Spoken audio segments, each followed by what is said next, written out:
Subscribe कीजिए हमारे YouTube channel Saxena CP classes को और बेल आइकन को प्रेस कीजिए हमारा लेटेस्ट एजुकेशनल वीडियो सबसे पहले देखने के लिए। नमस्कार, जय हिंद दोस्तों, बहुत बहुत स्वागत है आप सभी का आपके अपने YouTube channel Saxena CP classes में।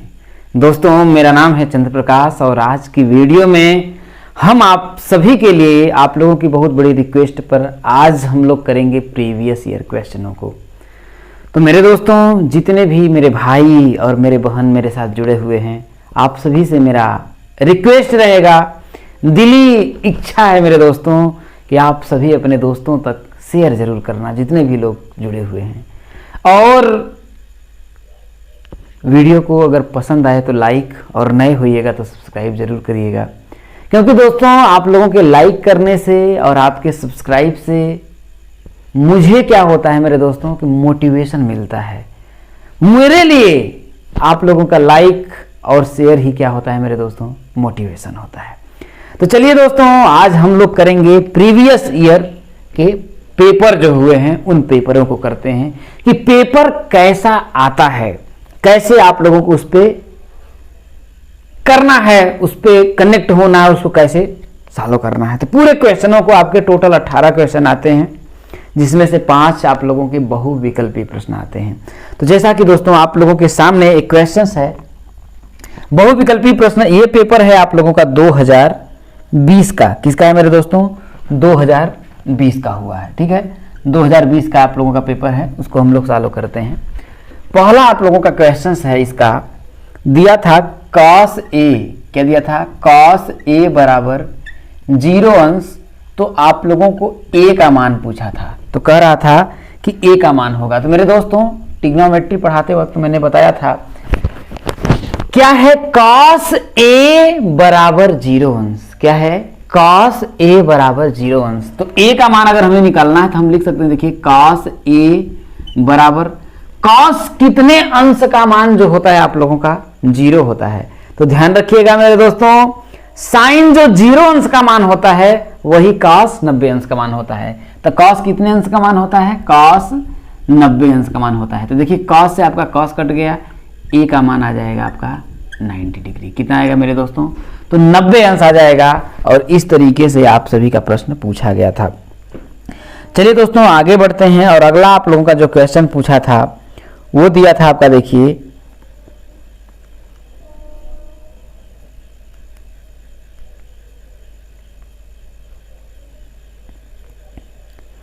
क्वेश्चंस दिया था आपका, देखिए कि आंकड़े, क्वेश्चंस आपका जो सेकंड था वो कह रहा था कि आंकड़े कितना 5, 7, 9, 8, 7, 9, 7, 7, 5, 3, 5 का बहुलक पूछा था। क्या पूछा था मेरे दोस्तों? का बहुलक।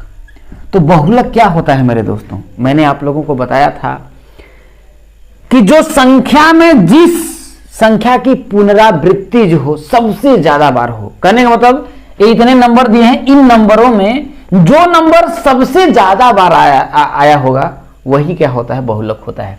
तो इसमें से देखिए 5 कितनी बार है? 1, 2, 3 बार है। क्या है मेरे दोस्तों? 5 जो है आप लोगों का 3 बार है। लेकिन 7 की बात करें, देखिए 1, 2, 3, 4 कितनी बार है मेरे दोस्तों? 4 बार है। और यहां देखा जाए तो 7 ही क्या है? सबसे ज्यादा बार आया है, ठीक है मेरे दोस्तों। तो बहुलक आपका क्या हो जाएगा मेरे दोस्तों? बहुलक जो अगर पूछा जाए तो आपका क्या हो जाएगा? 7। क्या हो जाएगा मेरे दोस्तों?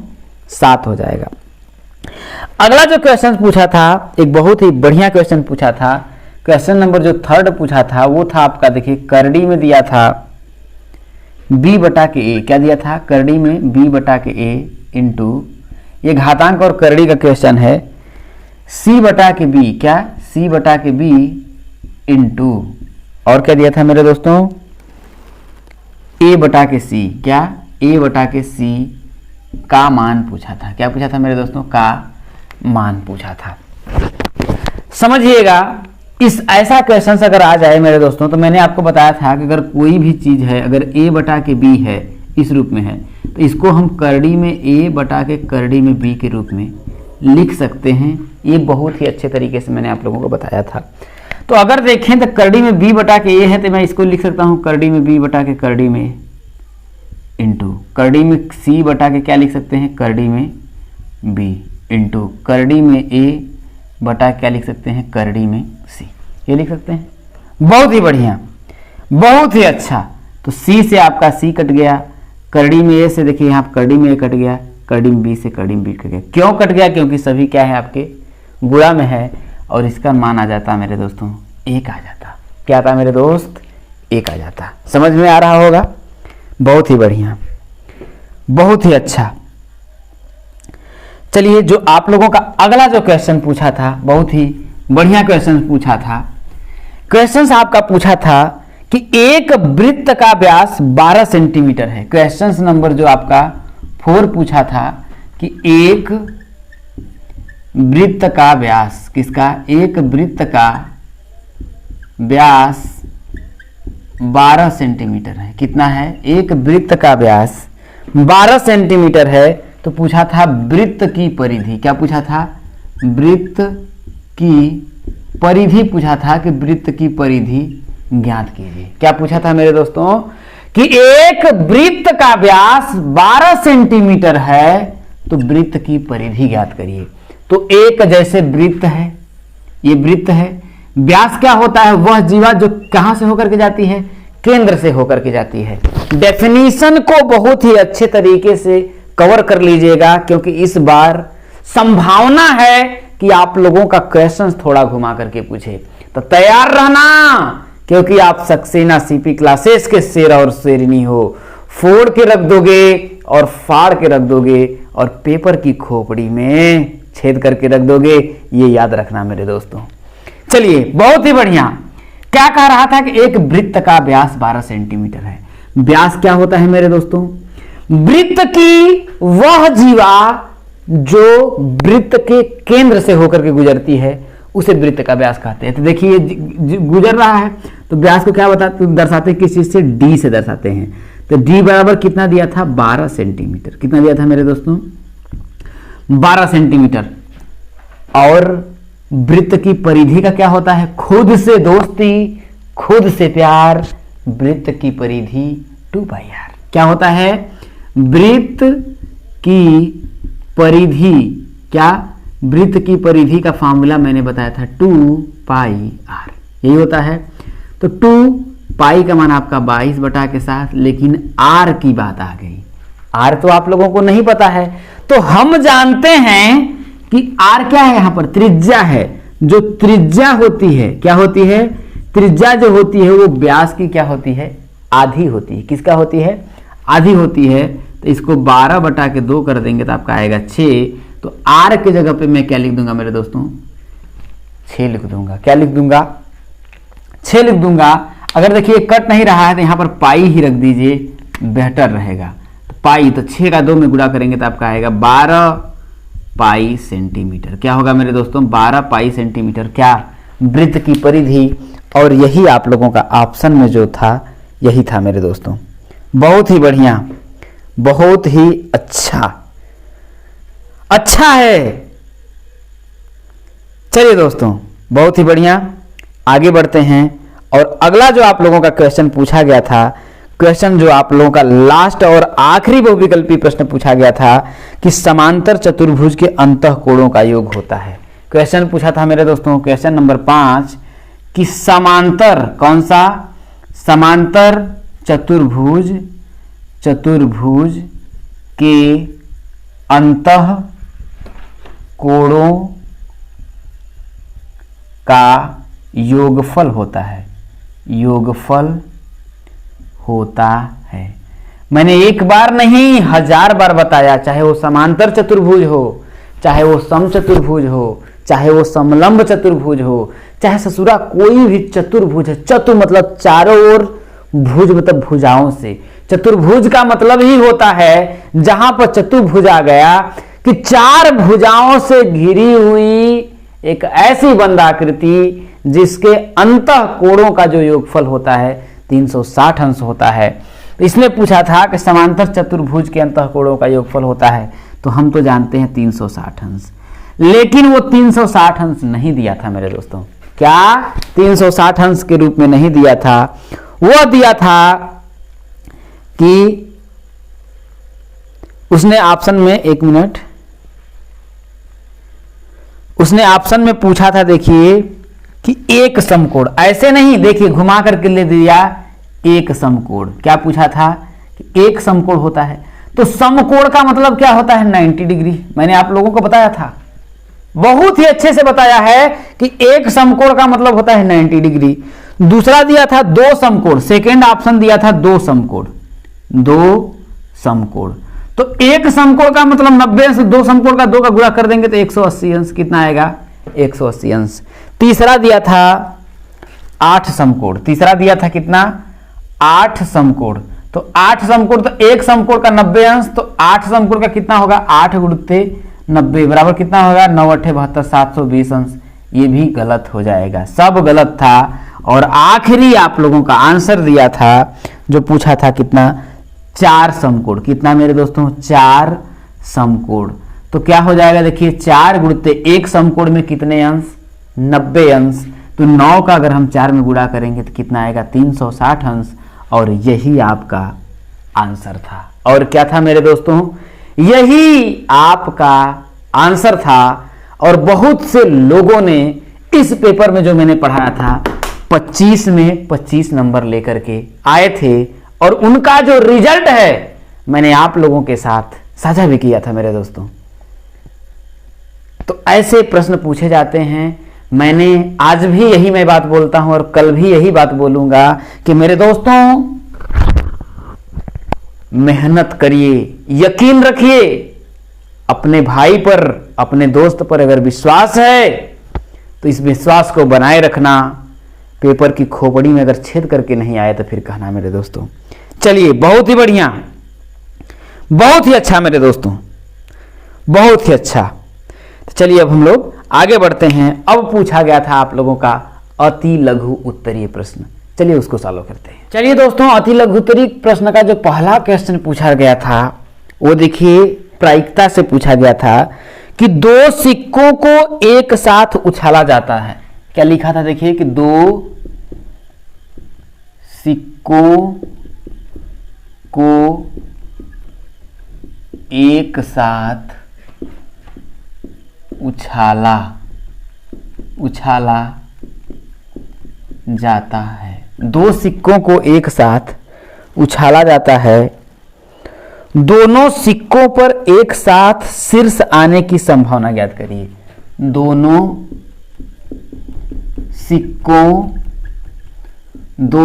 सिक्कों पर एक साथ शीर्ष आने की, क्या मेरे दोस्तों शीर्ष आने की संभावना, क्या शीर्ष आने की संभावना ज्ञात कीजिए। यही पूछा गया था मेरे दोस्तों। कैसे करेंगे क्वेश्चनों को? ऐसा क्वेश्चन मैंने आप लोगों को एक बार नहीं, मैंने 1000 बार बताया है कि एक बार नहीं 1000 बार ये बात मैंने आप लोगों को बताया था कि ऐसे क्वेश्चन पे बहुत ही आसानी से आप डील करेंगे। कि कितने सिक्के उछाले गए? 2 सिक्के। तो मैंने एक फार्मूला आप लोगों को बताया था, अगर सिक्के उछाले जाएंगे तो अगर सिक्का उछाला जाएगा तो उसका फार्मूला है 2 to the power n। n का मतलब है यदि एक सिक्का उछाला जाएगा, कितना? एक सिक्का उछाला जाएगा तो टोटल संभावना कितनी बनेगी? 2। कितना? 2। अगर एक सिक्का उछाला जाएगा तो कौन सी 2 संभावना बनी? कौन सा? या तो हेड आ सकता है या तो टेल आ सकता है। यदि 2 सिक्का उछाला जाएगा तो 2 की पावर, यहां देखिए n की जगह पे 2 रखेंगे। 2 का मतलब कि 2 सिक्का उछाला गया। टोटल संभावना कितनी? 4 संभावना। कितना बनी? 4 संभावना बनी। तो यहां कितना सिक्का उछाला जा रहा है? 2 सिक्का उछाला जा रहा है। कितना उछाला जा रहा है? 2 सिक्का उछाला जा रहा है। तो टोटल संभावना कितनी बनेगी? 4। ये बनेगा 4। कौन कौन सा आएगा? या तो पहले वाले पर हेड आ जाए, दूसरे वाले पर टेल आ जाए। दूसरी संभावना, या तो पहले वाले पर टेल आ जाए और दूसरे वाले पर हेड आ जाए। दूसरी संभावना। तीसरी संभावना क्या है? या तो पहले वाले पर भी हेड आ जाए और दूसरे वाले पर भी हेड आ जाए। तीसरी संभावना, पहले वाले पर भी टेल आ जाए और दूसरे वाले पर भी टेल आ गया। टोटल संभावना कितनी? 4। ये 4 आपका निकाल दिया। अगर दम है तो 5वां निकाल करके दिखाओ, अगर दिमाग में आ रहा है तो। ये बार बार मैं बताता हूं, कंसेप्ट अगर आपका क्लियर रहेगा तब आपको समझ में आएगा। तो क्या बोला, देखिए, दोनों सिक्कों पर एक साथ शीर्ष आने की संभावना। तो क्या दोनों सिक्कों पर, इसने बोला कि दोनों सिक्कों पर एक साथ क्या? शीर्ष आने की संभावना। बराबर मैंने बताया था कि एक फॉर्मूला होता है अनुकूल परिस्थिति बटा के कुल परिस्थिति।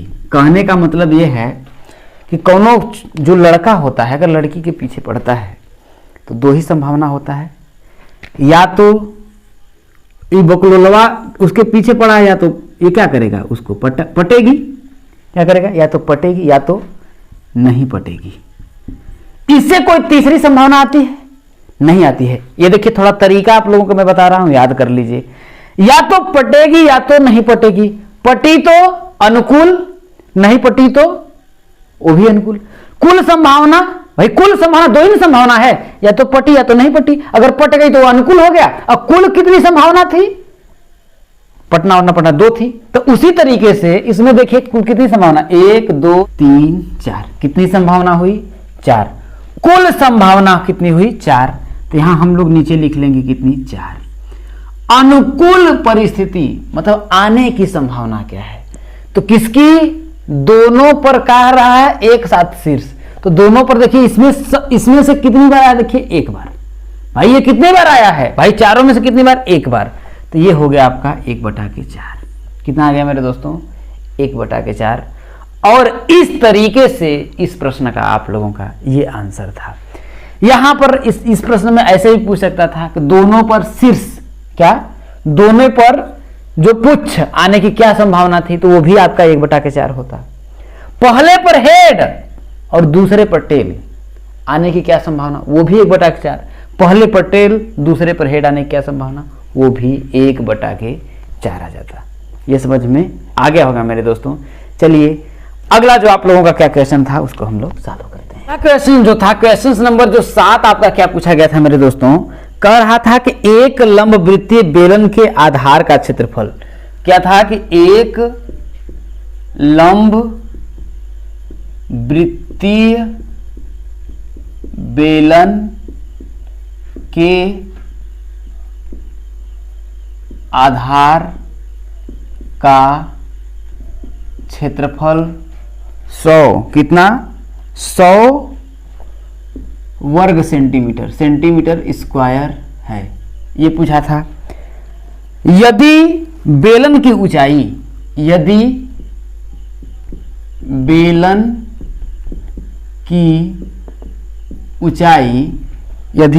की ऊंचाई 10 सेंटीमीटर है। कितना? 10 सेंटीमीटर है तो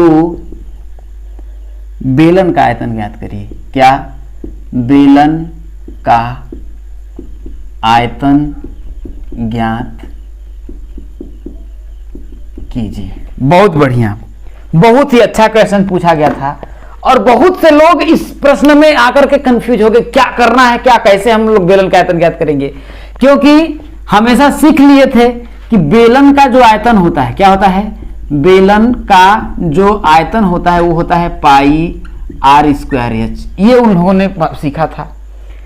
लेकिन इसमें कह दिया आधार का क्षेत्रफल। मैं बार बार कई बार बेलन को समझाते वक्त आप लोगों के लिए मैंने क्या नहीं किया मेरे दोस्तों, अपने तरफ से जितना हो सकता था बेस्ट मैं पूरी कोशिश करता हूं और करता रहूंगा। ये मेरा आप लोगों से वादा है।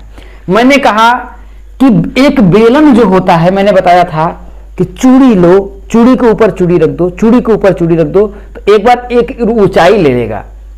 पहले वो क्या था? वृत्त था। भैया अगर मैं ऐसे करूं तो एक वृत्त था, एक वृत्त था। तो इसका अगर आधार देखिए तो किस रूप में है, वृत्त के ही शेप में है, सिर्फ उसमें वृत्त के ऊपर वृत्त, वृत्त के ऊपर वृत्त, बस चूड़ी पे चूड़ी रख दो तो ऐसे थोड़ा ऊंचाई ले लेता है।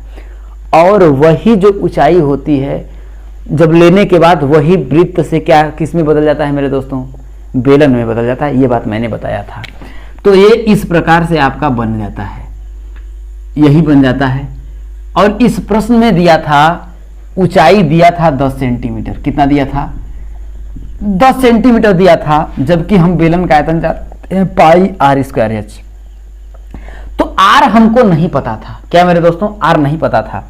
मैंने कई बार इसका कंसेप्ट समझाया था कि आधार अगर देखा जाए, इस बेलन का अगर आधार अगर देखा जाए तो अरे तो एक वृत्त के शेप में है ना, नीचे वाला जो आधार है अगर देखा जाए, आप अगर उठा करके देखें तो क्या है, किस शेप में है मेरे दोस्तों, वृत्त के ही शेप में है।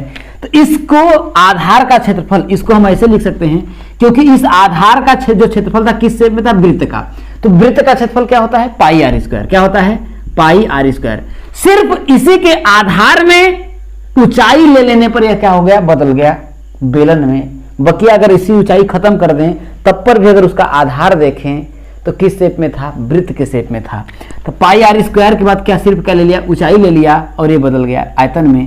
तो क्या मैं पाई आर स्क्वायर को क्या नहीं लिख सकता हूं, आधार का क्षेत्रफल, आधार का क्षेत्रफल गुणित एच का मतलब ऊंचाई होता है। क्या होता है मेरे दोस्तों, ऊंचाई होता है। कई बार मैंने बताया था जब बेलन में पढ़ाया था। तो आधार का क्षेत्रफल डायरेक्ट आपका दे दिया पाई आर स्क्वायर। कहने का मतलब आधार का क्षेत्रफल मतलब भैया इस बेलन का जो आधार है किस शेप में है, वृत्त के शेप में है। तो वृत्त का क्षेत्रफल क्या होता है, पाई आर स्क्वायर। जो रणभूमि को छोड़ के भाग जाता है वो कहलाता है कायर, और वृत्त का क्षेत्रफल कई बार बताया कि पाई आर स्क्वायर। तो आधार का क्षेत्रफल मतलब pi r square. Pi r square का मान कितना दिया, 100 दे दिया था। कितना दिया था, 100 दे दिया था। और ऊंचाई आपका 10 दे दिया था। इसका गुणा करें तो 1000 घन सेंटीमीटर, यही आंसर था। बहुत से लोगों ने 25 में 25 लेकर के आए थे और आंसर दिए, तो मुझे बहुत खुशी मिली अंतरात्मा की, नहीं मेरी मेहनत जो थी सार्थक चली गई। मेरे दोस्तों बहुत से लोग गाली देते हैं मुझे, बहुत से लोग कमेंट करते हैं। इस बार जो फर्स्ट सेमेस्टर का जो पेपर हुआ था मैंने लिख दिया पेपर आउट। मैंने क्यों लिखा था, जरा एक बात को समझने की कोशिश करना कि पेपर से पहले मैं इसलिए लिखा कि जितने भी लोग देखें वीडियो को देख करके जाएं, जिससे कि उनका भला हो सके। बहुत से लोग क्या क्या कह देते थे लेकिन फर्क नहीं पड़ता है। लेकिन जब पेपर देने के बाद जब निकले तो बहुत से लोगों ने धन्यवाद किया, तो मुझे बहुत अच्छा लगा। तो इसी के लिए मैं क्या फर्क पड़ता है, आपके गाली देने से नहीं फर्क पड़ता है। फर्क इस बात का पड़ता है कि आपका अच्छा हो जाए। आपका अच्छा हो जाए गाली तो क्या फर्क पड़ने वाला है। ऐसे पड़े रहेंगे कि हमको कुछ लग जा रहा है कि कोनो किधरों का कोना जो है कट जा रहा है, नहीं फर्क पड़ता है, करते रहना। तो इस तरीके से इस क्वेश्चंस को अगर आ जाए तो ऐसे ही सॉल्व करेंगे। चलिए आगे बढ़ते हैं। चलिए दोस्तों अगला क्वेश्चन पूछा गया था, क्वेश्चन नंबर जो आपका 8 था कि समीकरण x square plus 7x plus 10 बराबर 0 को हल कीजिए, हल कीजिए। यही आपका क्वेश्चन पूछा गया था। तो मैंने एक बार नहीं कई बार आप लोगों को बताया है कि इस क्वेश्चंस को, अगर ऐसा क्वेश्चन तो दिमाग में बैठा लीजिए कि लगभग हमेशा पूछा ही जाता है। कैसे सॉल्व करेंगे, कुछ नहीं, एक्स स्क्वायर का गुणांक यहाँ पर क्या है, 1 है, तो इसका 10 में हम गुणा करेंगे तो 10 का 1 में आएगा आपका 10। 10 को ऐसे 2 भागों में बांटना था। क्या करना था कि 10 को ऐसे 2 भागों में बांटना है। यदि आप गुणा करें तो 10 आए, जोड़े या घटाएं तो 7 आए।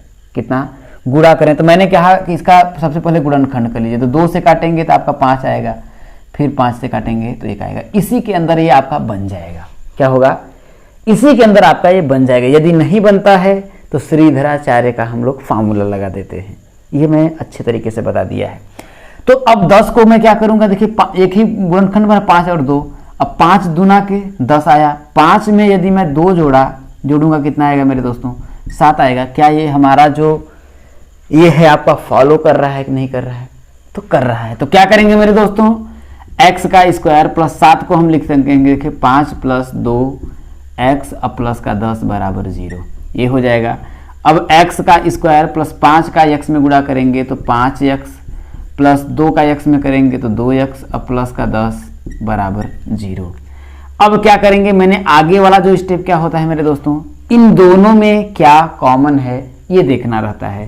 तो इसमें क्या कॉमन है, x कॉमन है। जब x कॉमन ले लेंगे तो x प्लस 5 आ जाएगा। अब यह जो ब्रैकेट में x प्लस 5 है, दूसरे वाले ब्रैकेट में भी यही आना चाहिए। यदि ये नहीं आ रहा है तो आप पहले से ही दिमाग में लगा लेना कि हम ससुरा क्या कर रहे हैं, गलत कर रहे हैं। तो इन दोनों में क्या कॉमन लें कि आपको x प्लस 5 आए, तो क्या कॉमन लेंगे, देखिए 2 इसमें है और 10 को क्या आप मैं 5 गुणित 2 नहीं कर सकता हूँ, कर सकता हूँ। तो दोनों में कॉमन आ जाएगा, तो प्लस का 2 जब मैं कॉमन ले लूंगा तो x प्लस का 5 आ जाएगा, बराबर 0 बराबर 0 कर देंगे। देखिए x प्लस 5 है। जब हम x प्लस 5 को कॉमन लेंगे तो बचेगा क्या, समझिए आपका ऐसे ब्रैकेट में है, क्या है ब्रैकेट में है।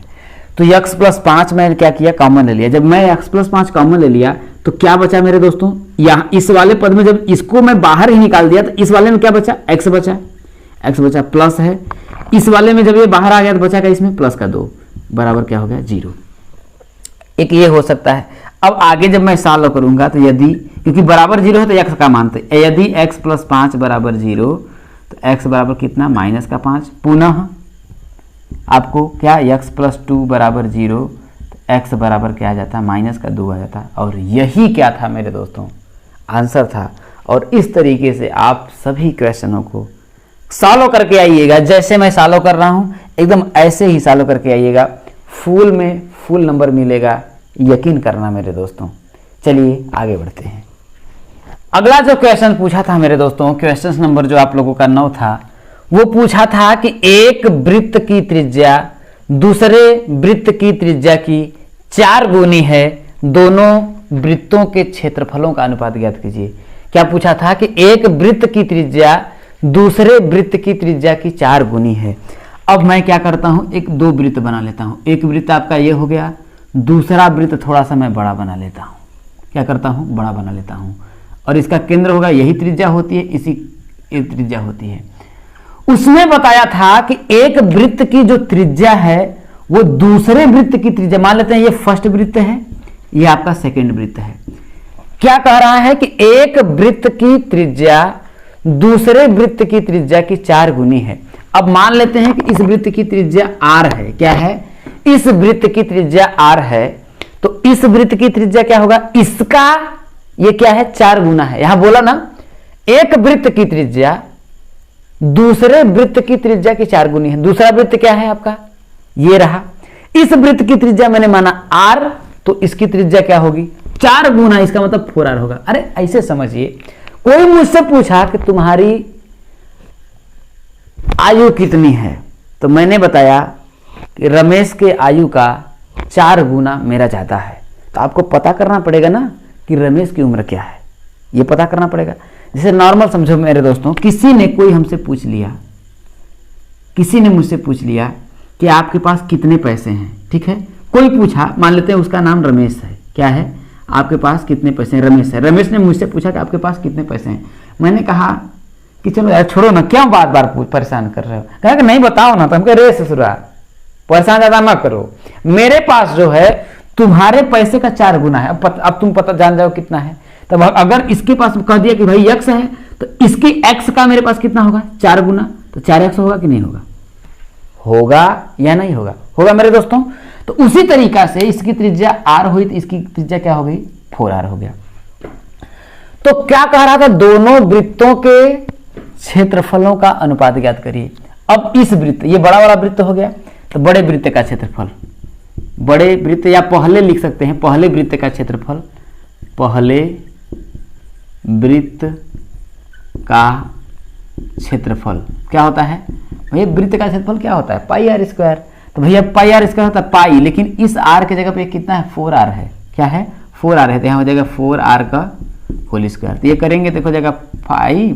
अब 4r स्क्वायर का क्या मतलब है, 4r स्क्वायर का मतलब ये है कि 4r का गुणा 4r में, तो 4 चौके कितना होगा 16, r का r में करेंगे तो r स्क्वायर हो जाएगा। तो ये हो जाएगा आपका कितना, हम सीधे लिख सकते हैं, देखिए 16 पाई r स्क्वायर आया, किसका, पहले वृत्त का क्षेत्रफल। और दूसरे वृत्त का क्षेत्रफल निकालेंगे, किसका, दूसरे वृत्त का क्षेत्रफल, तो क्या होगा 4 पाई आर स्क्वायर। भाई त्रिज्या अगर आर ही है तो ये भी यही तो आएगा 4 पाई आर स्क्वायर, यही आएगा मेरे दोस्तों। तो ये आप लोगों का आगे सॉरी पाई आर स्क्वायर सिर्फ आएगा, क्या आएगा पाई आर स्क्वायर। वृत्त का क्षेत्रफल क्या होता है पाई आर स्क्वायर। अब इसमें क्या बोला, दोनों वृत्तों के क्षेत्रफलों का अनुपात ज्ञात करिए।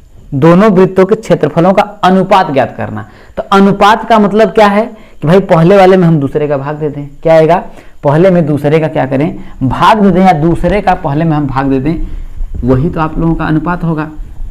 तो कुछ भी नहीं करना था, सीधे हम लिख देते क्षेत्रफलों का अनुपात। किसका, क्षेत्रफलों का अनुपात बराबर किसका, पहले वृत्त का क्षेत्रफल, पहले वृत्त का क्षेत्रफल बटा के क्या करते दूसरे वृत्त का क्षेत्रफल, दूसरे वृत्त का क्षेत्रफल।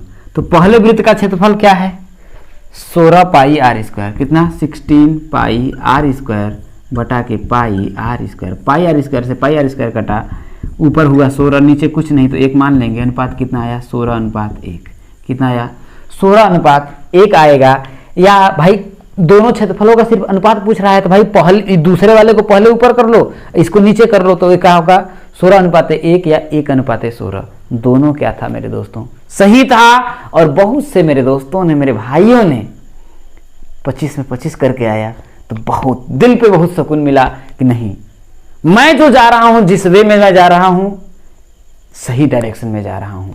कम लोग देखते थे तो मुझे इस बात का लगता है कि नहीं कहीं मैं कुछ गलत तो नहीं कर रहा हूं, लेकिन जब बहुत से लोगों ने 25 में 25 लाया तो मेरा दिल कहा कि नहीं तू सही जा रहा है, बस इसी पे लगे रहो। और मैं आज आप सभी के प्यार और दुलार के क्या मतलब बोल सकते हैं कि अच्छा मिलता है तो बहुत ही बढ़िया लगता है। तो मेरे दोस्त जितने भी लोग जुड़े हुए हैं, मेरा एक ही आप सभी से रिक्वेस्ट रहेगा कि मेरा जो आप लोगों से मेरा जो मोटिवेशन है उसे ज़रूर देना, लाइक करना, शेयर करना, नए होइएगा तो सब्सक्राइब जरूर करना। तो चलिए अगले क्वेश्चन को सॉल्व करते हैं।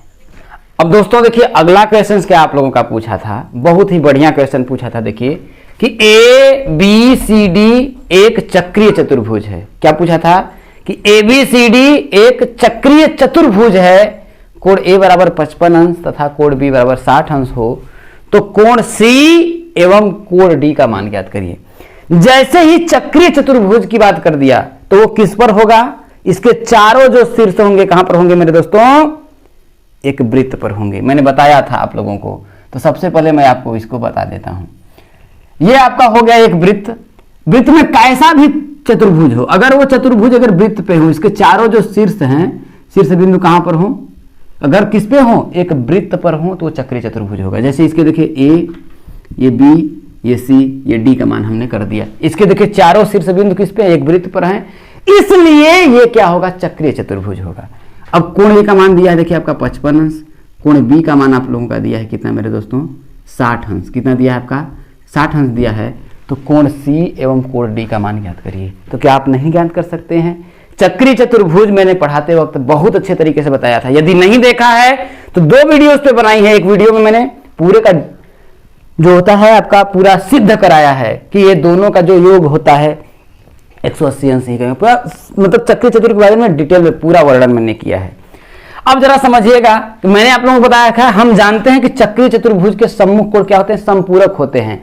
समपूरक या उनका योग जो होता है 180 अंश होता है, ठीक है। तो यहां लिखेंगे चक्रीय चतुर्भुज में, चक्रीय चतुर्भुज में क्या, चक्रीय चतुर्भुज में कोण A प्लस कोण C बराबर कितना होगा 180 अंश होगा। क्यों होगा, क्योंकि चक्रीय चतुर्भुज के सम्मुख कोणों का योग कितना होता है 180 अंश होता है, ये होगा। और क्या होगा, कोण B प्लस कोण D बराबर कितना होगा 180 अंश होगा, ये होगा मेरे दोस्तों। मैंने आप लोगों को बताया था। तो कोण A का मान तो आपका दिया है 55 अंश, तो क्या क्या आप कोण C का मान नहीं ज्ञात कर सकते हैं, अच्छे तरीके से ज्ञात कर सकते हैं। कोण C बराबर 180, ये इधर जाएगा तो माइनस का कितना हो जाएगा आपका 55 अंश। तो कोण C बराबर 10 में से 5 जाएगा आपका 5, 2 कितना आएगा मेरे दोस्तों 25 अंश आएगा। कितना आएगा 25 अंश आ जाएगा किसका, कोण C का मान। इसी तरीके से कोण B का मान आपका दिया था 60 अंश प्लस कोण D बराबर 180 अंश, तो कोण डी बराबर 180 में से जब हम 60 को घटा देंगे तो कितना आएगा मेरे दोस्तों, 120 अंश आ जाएगा कोण डी का मान। और इसी तरीके से आप जितने भी आप लोगों का मान होगा चक्रीय चतुर्भुज का इस तरीके से निकाल सकते हैं। लेकिन मेरे दोस्तों याद रखिएगा कि चक्रीय चतुर्भुज को बहुत ही अच्छे तरीके से क्लियर कर लीजिएगा। यहां से लगभग कम से कम जान लीजिए, यहां तक आप लोगों ने अब तक आप लोगों ने 2 प्रश्न 2 नंबर का किया। एक आपका समांतर चतुर्भुज बोला था, वो भी आपका इसी के रिलेटेड आ जाता है। तो लगभग आपका कम से कम 4 नंबर का पूछ ही देता है, या फिर 2 नंबर का तो फिक्स ही समझ लीजिए। तो जरूर कर लीजिएगा अच्छे तरीके से। आप लोग प्लेलिस्ट में जाइए, यदि नहीं पढ़े हैं तो उसको भी कर लीजिएगा। चलिए दोस्तों, अगला जो आप लोगों का क्वेश्चन है उस क्वेश्चन को हम लोग करते हैं। चलिए दोस्तों, जो अगला क्वेश्चन आपका पूछा था अति लघु तरीका, लास्ट जो क्वेश्चन पूछा था वो था कि साइन 30 अंश प्लस कास 60 अंश प्लस tan 45 अंश का मान ज्ञात कीजिए। ये आपका क्वेश्चन पूछा था। तो कैसे हम लोग सॉल्व करेंगे, चलिए। साइन कितना है आपका 30 डिग्री, तो आपको मैंने बताया था कि साइन 30 डिग्री का वैल्यू कितना होता है, मान कितना होता है, 1/2 होता है। कितना है, 1/2 होता है। और साइन का ठीक उल्टा क्या होता है, कॉस। तो कॉस कितने डिग्री का, 60 डिग्री का। कॉस 60 डिग्री का मान कितना होता है, इसका भी मान कितना होता है, 1/2 होता है। प्लस tan 45 डिग्री, तो tan 45 डिग्री का मान कितना होता है आपका, 1 होता है। कितना होता है मेरे दोस्तों, 1 होता है। यदि आपको नहीं आता है तो मैं आप लोगों को बता देता हूं। देखिए कि मैंने बताया था कि 0 से लेकर के 4 तक संख्या लिख लो, 1 2 0 1 2 3 4 0 1 2 3 4। इसमें आपको क्या करना है, 4 का भाग दे देना है। 4 का क्या करना है, सब में 4 का भाग दे देना है। सभी में आपको क्या करना है, 4 का भाग दे देना है। सब में क्या करना है, 4 का भाग दे देना है। और इसके ऊपर क्या लगा देना है, आपको करड़ी लगा देना है। क्या लगा देना है, करड़ी लगा देना है। जैसे मैंने देखिए करड़ी लगा दिया। अब इसके बाद जो मान निकल करके आएगा वो साइन का मान होगा। किसका, साइन 0 अंश, साइन 30 अंश, साइन, मतलब कि देखिए इसे समझिए, वो मान होगा किसका, साइन का, कॉस का, टैन का, कॉट का, सेक का, कॉसेक का। जैसे 0 अंश, 30 अंश, 45 अंश, 60 अंश, 90 अंश। 0 में 4 का भाग देंगे तो कितना आएगा, 0। कितना, 0 में 4 का भाग देंगे तो कितना आएगा, 0। और 0 का वर्गमूल निकालेंगे तो कितना आएगा आपका, 0। तो साइन 0 अंश का मान कितना होता है आपका, साइन 0 अंश का मान होता है आपका 0 अंश। कितना होता है, 0। अब देखिए 1/4 है, तो 1 को कड़ी से बाहर निकालेंगे तो 1 ही आएगा। लेकिन 4 को अगर कड़ी से बाहर निकालेंगे तो कितना आएगा मेरे दोस्तों, 2 आएगा। तो साइन 30 अंश का मान होता है 1/2। इसको करेंगे देखिए, तो ये 2 1 कम 2, 2 दूना के 4 कट गया। 1 जो है कड़ी से बाहर निकालेंगे तो 1 तो आ जाएगा, लेकिन 2 जो है कड़ी से बाहर नहीं निकल पाएगा तो कड़ी में 2 आ जाएगा। उसी तरीके से इसको अगर हम करेंगे तो ये 3 है, तो 3 को कड़ी में से बाहर निकालने नहीं निकलेगा, लेकिन 4 को कड़ी से बाहर निकालेंगे तो कितना आएगा आपका, 2 आ जाएगा। कितना आएगा मेरे दोस्तों, 2 आएगा। और इसका देखिए 4 से 4 कट जाएगा, आपका आएगा कितना, 1। 1 को कड़ी से बाहर निकालेंगे तो आपका 1। और इसी को, किसको, यही जो है इसी को ठीक अगर हम ऐसे पलट देंगे, क्या करेंगे, पलट देंगे, मतलब कि 1 को हम क्या करेंगे, यहां पर रख देंगे, 60 को क्या करेंगे, यहां पर रख देंगे। ये तो भाई बीच में है तो बीच में ही रहेगा। इसको हम इधर कर देंगे तो 1/2, और इसको ऐसे कर देंगे तो 1/2। इसी तरीके से सभी मान आप क्या कर सकते हैं, निकाल सकते हैं। tan में क्या करेंगे, कुछ नहीं करना, tan में इसका भाग दे देना है।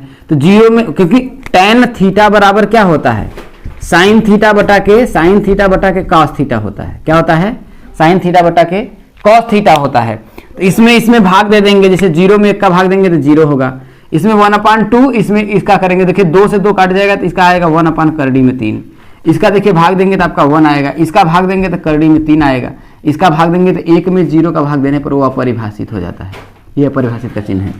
अब देखिए ठीक इसका जो उल्टा होता है, क्या होता है, कॉट होता है। यहां पर अपरिभाषित, करड़ी में 3, 1/करड़ी में 3 और 0। और वैसे ही सेक जो होता है, सेक थीटा बराबर क्या होता है, देखिए सेक थीटा बराबर होता है 1/cos थीटा। क्या होता है? 1/cos theta.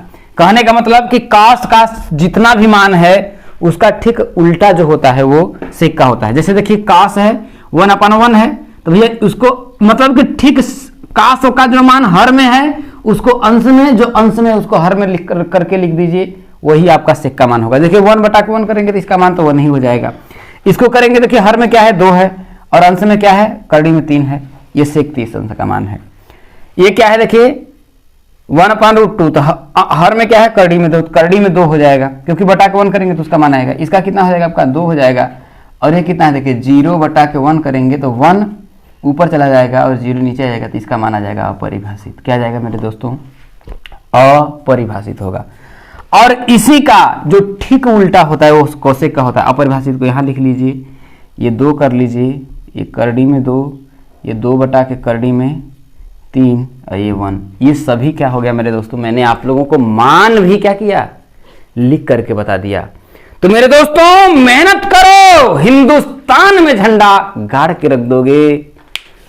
तुम सक्सेना सीपी क्लासेस के शेर और शेरिनी हो, फोड़ के रख दोगे, फाड़ के रख दोगे और पेपर की खोपड़ी में छेद करके रख दोगे। चलिए दोस्तों इसको हम लोग सॉल्व करते हैं।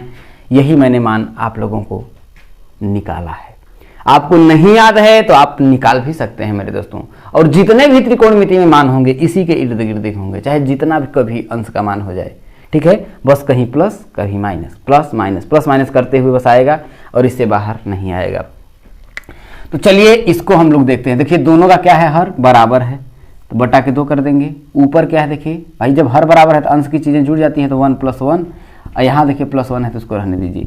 1 में 1 जोड़ेंगे तो 2 में 2 का भाग देंगे +1, तो 2 में 2 का भाग देंगे तो कितना आएगा आपका 1। 1 + 1 बराबर कितना आ जाएगा, 2 आ जाएगा। और यही आपका क्या होगा मेरे दोस्तों, आंसर हो जाएगा। तो इस तरीके से हम लोगों ने आज की वीडियो में अति लघुत्तरी प्रश्नों को किया है। अगले वीडियो से हम लोग लघुत्तरी प्रश्नों को करेंगे मेरे दोस्तों। उम्मीद है कि आप तक जो चीज़ें मैंने समझाई हैं अच्छे तरीके से समझ में आया होगा। यदि समझ में आया तो मैं आपसे यही कहूँगा मेरे दोस्तों कि यदि आपको दिल तक मेरी बात पहुँची है तब तो वीडियो को लाइक करना, अपने एक दोस्तों तक शेयर करना। यदि कहीं पर भी आप लोगों को नहीं समझ में आया है तो आप सभी हमसे कनेक्ट कर सकते हैं। आप मेरा जो व्हाट्सएप नंबर है वो आप लोगों को डिस्क्रिप्शन में मिल जाएगा। टेलीग्राम चैनल को यदि नहीं ज्वाइन किया है तो उसे भी आप ज्वाइन कर लीजिएगा। और यही ढेर सारा प्यार और ढेर सारा दुलार हमारे साथ बनाए रखिएगा। और मेरा जो मोटिवेशन आप जानते ही हैं कि मात्र और मात्र एक लाइक होता है मेरे दोस्तों। और ये नए हुईएगा तो आप सब्सक्राइब कर सकते हैं। इस वीडियो को ही समाप्ति करते हैं, क्योंकि आप सभी जानते हैं मेरे दोस्तों कि थर्ड वालों का भी बहुत सारा कमेंट आ रहा है कि सर करवा दीजिए करवा दीजिए करवा दीजिए। तो उनका भी करवाना है मेरे दोस्तों। यकीन करना कि पूरा करवाएंगे और 25 में 25 आप लोगों को लेकर के आएंगे आप लोग। तो चलिए इस वीडियो की हम समाप्ति करते हैं। धन्यवाद।